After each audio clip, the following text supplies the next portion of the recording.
Acts 13 to 17 begins an entirely new phase in the story being told of how the Holy Spirit worked through the apostles and others to spread the message that Jesus is Christ and Lord.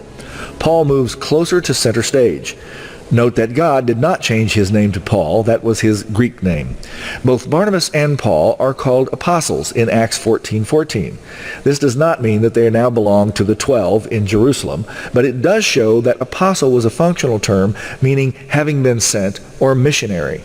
In Acts 13 to 17, we continue to see the growing body of believers in what can be called short conversion reports in phrases like, "And the word of the Lord spread throughout all the region," and other similar comments. Such reports actually run through the entire book. Acts 13 begins in Antioch with some Christian prophets and teachers praying and fasting. The Holy Spirit said, "Set apart for me Barnabas and Saul." In this way, the church in Antioch is seen as the mother church for all the ones that would come from it. This would be Barnabas's and Paul's base of outreach. And so they set out proclaiming the message about Jesus to Jews and Gentiles alike, and we see particular stories in various towns about how people responded. Not only did some believe in Jesus, many did not, and some, both Jews and Gentiles, became so violent they tried to kill, especially Paul.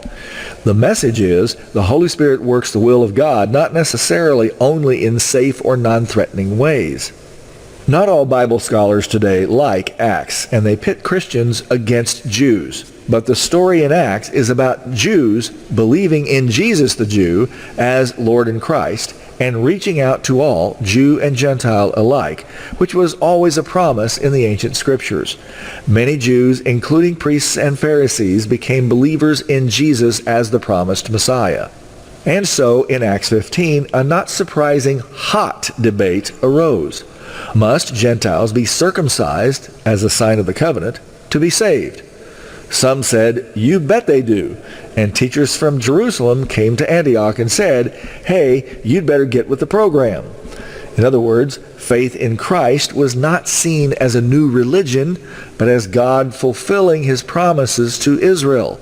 So they get together in Jerusalem and hash it out, deciding, no, they don't.